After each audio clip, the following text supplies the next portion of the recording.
Hello and welcome to Crux Investor. We spoke earlier today to David Cole, who's the CEO of EMX Gold Royalty on the TSXV. If you want to hear our thoughts and opinions on that conversation, where they're at the moment, and indeed the company itself, you can find that at cruxinvestor.com/club, where you can also find detailed company reports. There is commentary from market experts from around the world on a variety of companies and commodities. There are training videos. There are summaries of other interviews that we've done just to save you a bit of time. And of course, there's our thriving community of investors sharing their thoughts and ideas with each other. So go along now and join them at cruxinvestor.com/club. And of course, we'd love your feedback too. So do give us a like, leave your comments below. And if you want to see what we talked about, take a look in the description. David, how are you doing, sir? Super well, Matthew. Great to see you again. Yeah, good to see you. Last saw you back in July. How are you keeping? Very, very well. Everyone's staying healthy here in Colorado, and the company continues with fantastic deal flow. Yeah, seems to be. So let's catch up. And we had an amazing response to the last interview. So I think I would encourage anyone watching this who wants to understand your business plan, go and check the link in the description below. And today we're going to talk about today and the future. But before we do that, why don't we kick off? Give us a 1-minute overview of the business for people new to the story. EMX Royalty Corporation, we generate royalties around the world by acquisition of mineral properties, selling them off, keeping royalties. We also make strategic investments, and we also buy royalties to augment that portfolio. We have over $50 million in the bank, no debt, portfolio of tradable securities, $22 million. And we're in just great shape. 250 mineral property assets around the world, including over 150 royalties. Ticker symbol EMX on the New York Stock Exchange, ticker symbol EMX on the Toronto Stock Exchange. Beautiful. So last time you used How's that for 1 minute? That's not bad. You've been practicing. Good man. I wish more people would practice. You talked to me last time. You used a phrase which I was really intrigued by, and it was talking about we're value guys, right? We're value guys. We're not going to waste money overpaying for royalties or overpaying for projects. So explain to me again what you mean by value guys, because I thought that was worth knowing. Yeah, that's a really important point, and that's going right to the crux of it. Nice. And so we live in a momentum world. A lot of our competitors are serially overpaying for royalties based upon our risk-adjusted analysis of the packages that they're buying or individual assets that we're seeing. We're seeing that as a common case within the marketplace. It does speak to the fact that royalties are phenomenal financial instruments, so there is justification for paying up for them because of their immense embedded optionality. But really, we're focused on astute allocation of capital, Matthew. We're looking for the gems in the rough here. We're looking for things where our typically economic geologic intelligence tells us that the discovery optionality is fantastic and therefore it's worth buying.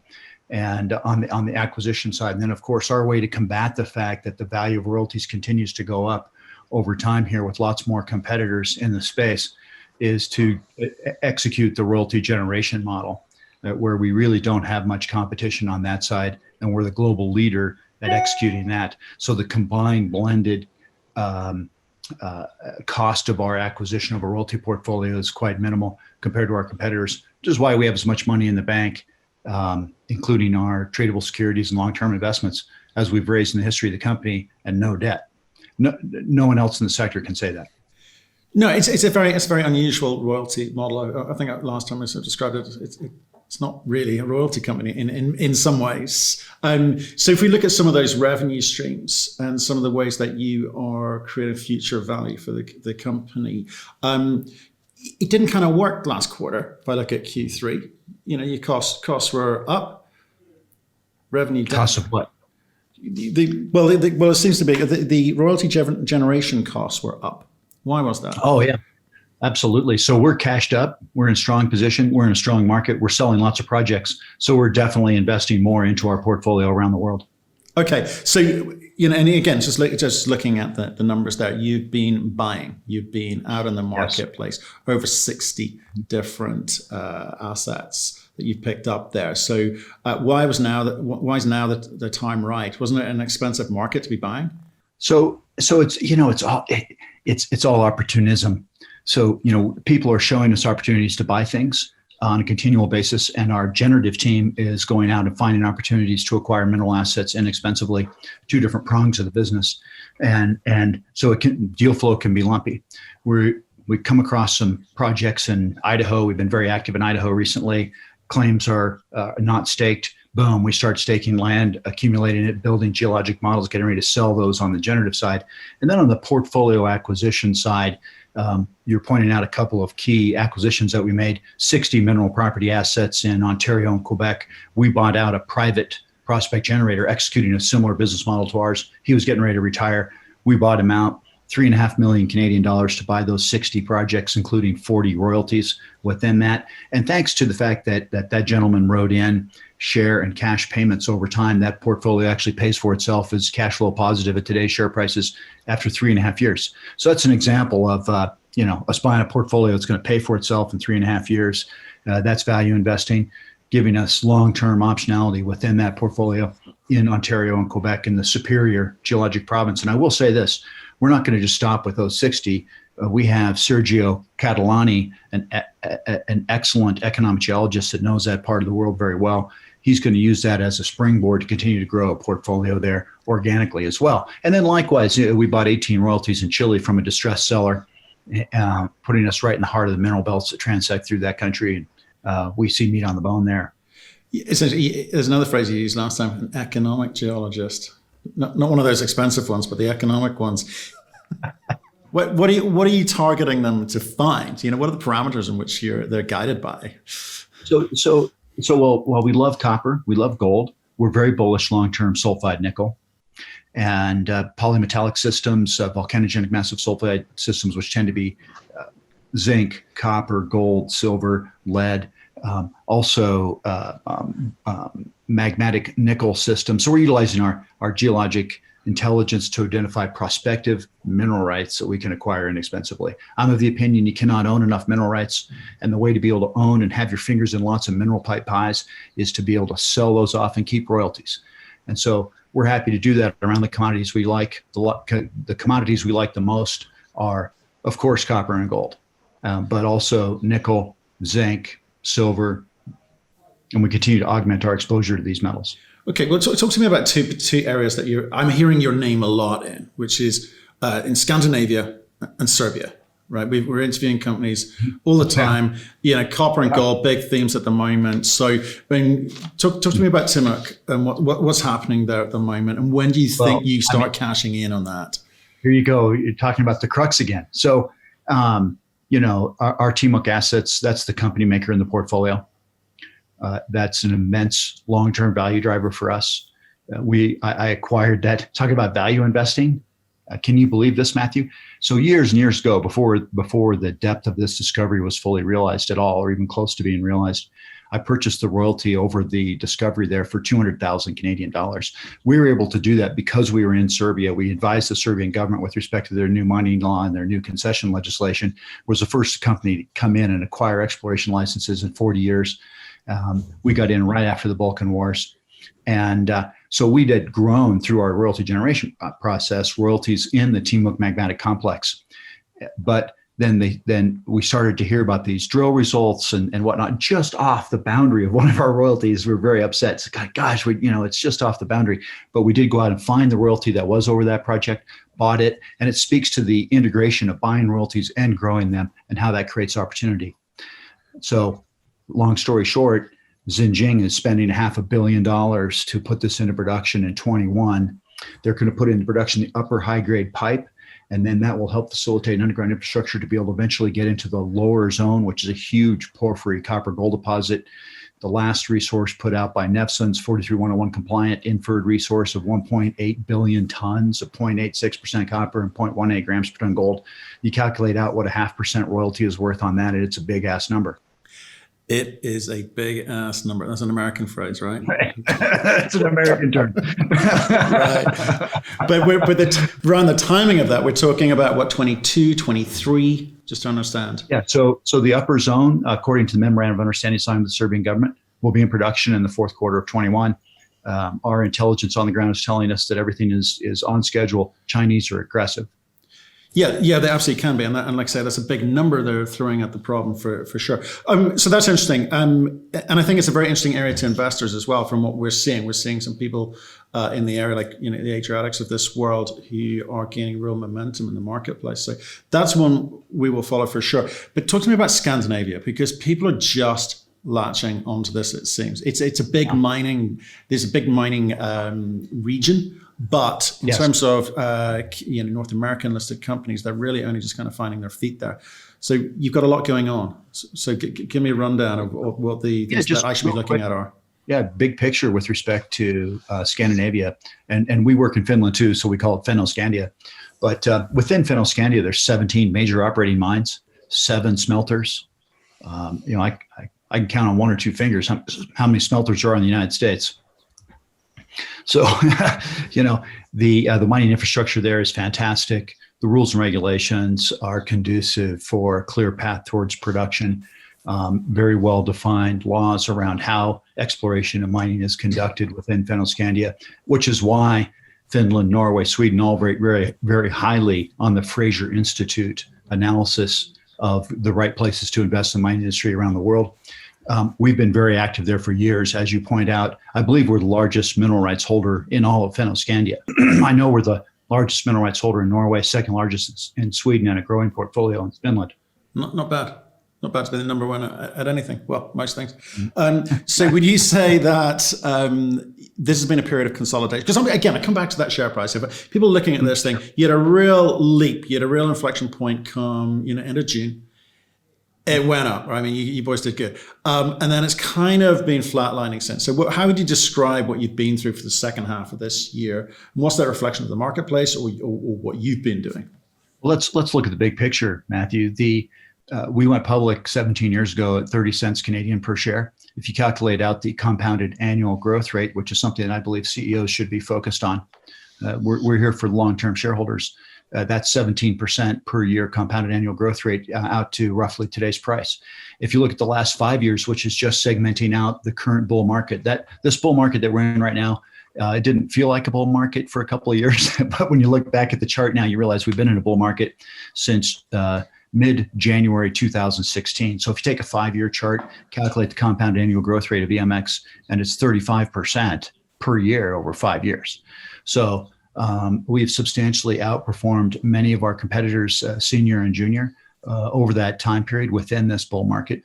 And over the course of the last few months, which is what your question was about, our share price has been consolidating and has been in a trading pattern.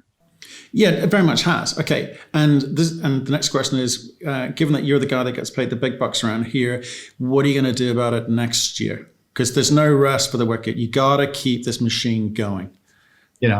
We allocate capital astutely. That's what we do, and over the long haul, we'll outperform our competitors. And I think that the slow motion repricing of our stock, which has occurred over the last 5 years, will continue. And I'm very confident in that. And it's because we've got a great business model and we're accumulating assets that are just fantastic. Royalty instruments are amazing with their embedded optionality, commodity price optionality, discovery optionality. It's really impressive. Globally, when you look back at the big picture and we look at cutoff grades of copper, cutoff grades of gold across the entire mining industry, they continue on a downward curve. That's because of enhanced metallurgy, enhanced global demand, enhanced metal prices, enhanced engineering techniques, enhanced infrastructure within mining districts, which enables more ores to come into production. And all that is to the benefit of the royalty holder at no cost to the royalty holder.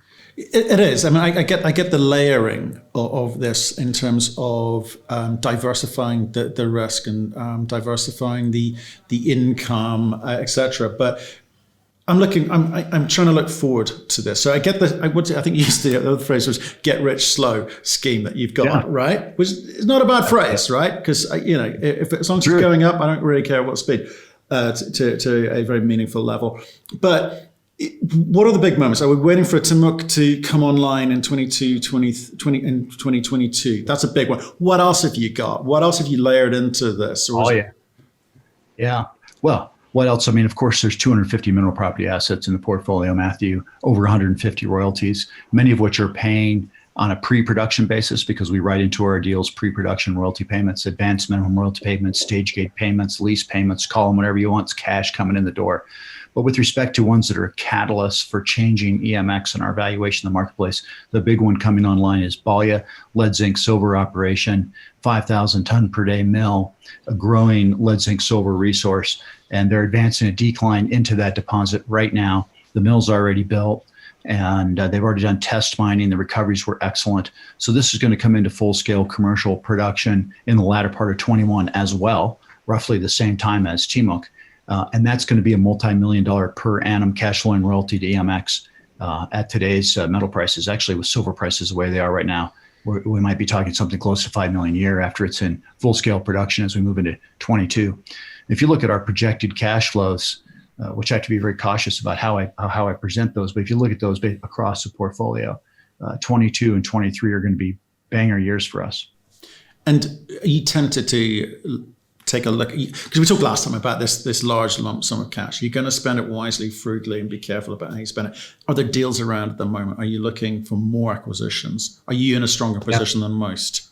So, we're in a strong position, but we also are more frugal than most.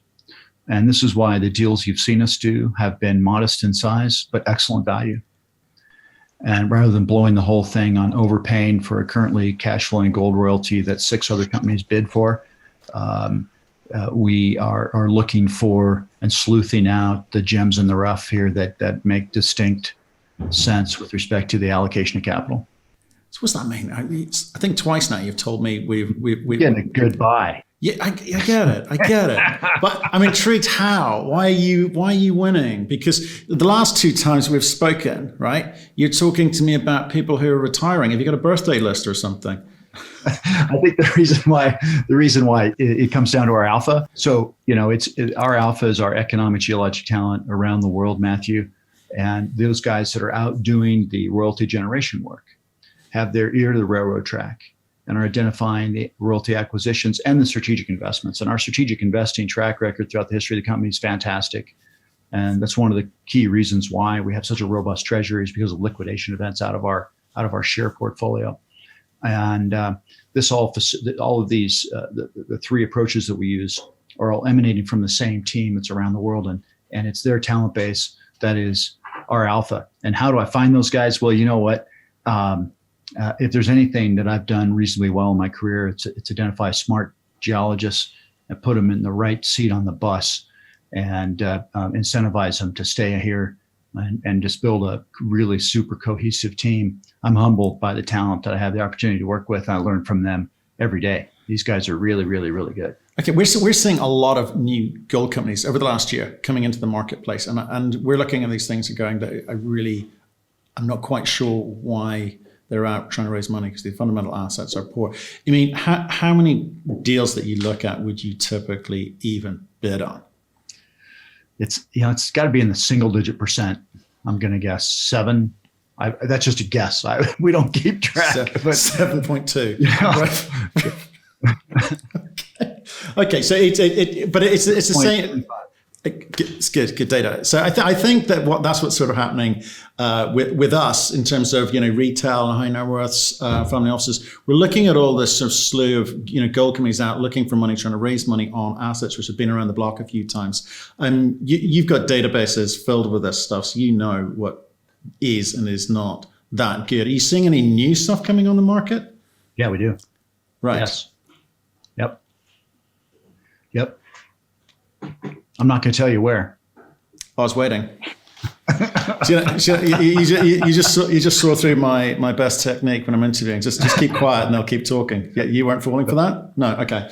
We better move on to the next question, which is around, and we did talk about last time, which is around dividends. Okay. So, dividends, or people talk to when people think royalties, they're thinking dividends. When are we likely to start seeing some money flowing the other way? 22. Okay. You're going to wait for Timok? Yeah, 2022. Okay. So we get Balya online. We get Timok online. We're receiving fat royalty checks from those. The rest of the portfolio continues to ripen. We're distinctly positive cash flow on a recurring basis from our royalty income flow, not just positive cash flow because of strategic investment gains, which are lumpy. Then my board will support a small quarterly dividend that will grow annually thereafter. Okay. Get rich slow, but get rich nevertheless. Yes.